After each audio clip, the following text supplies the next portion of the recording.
sual chung a tot nak a khat pathian thi sen ne mi vai lam thong in kham na ka mu dung zalom nak mun a chan tôi te kan nun nak a lam shuai tu bo ga hu pen lo se tem kut in ga kil veng lo na sal tha si ding in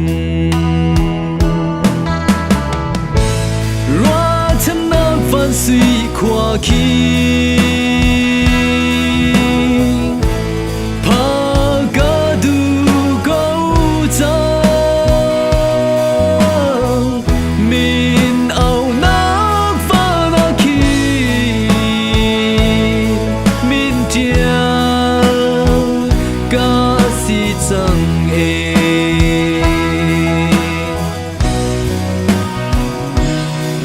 mi sual lo trong lom tu boy Giêsu ga phut lâu mi na sual lâu tin bia na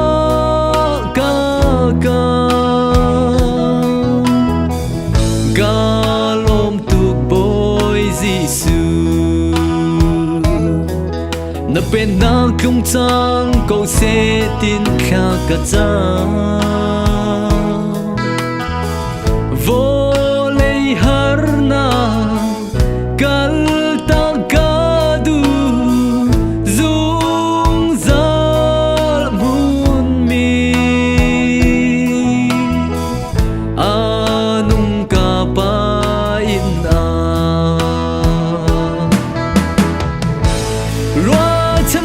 văn suy khoa khi pa ga du go chan min au na fa na khi min tia ga si chang e ga sual nak le pal nak pa le rul siang lâu tu hồi tha Giêsu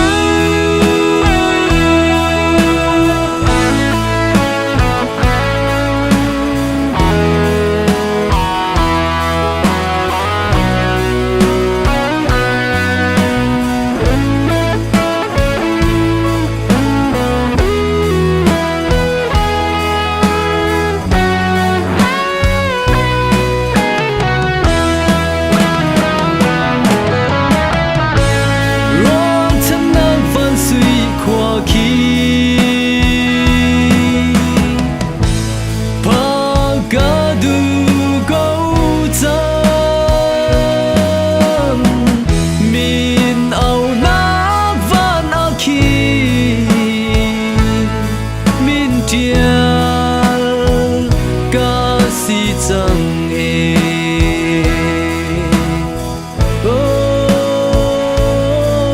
min tia ga si chang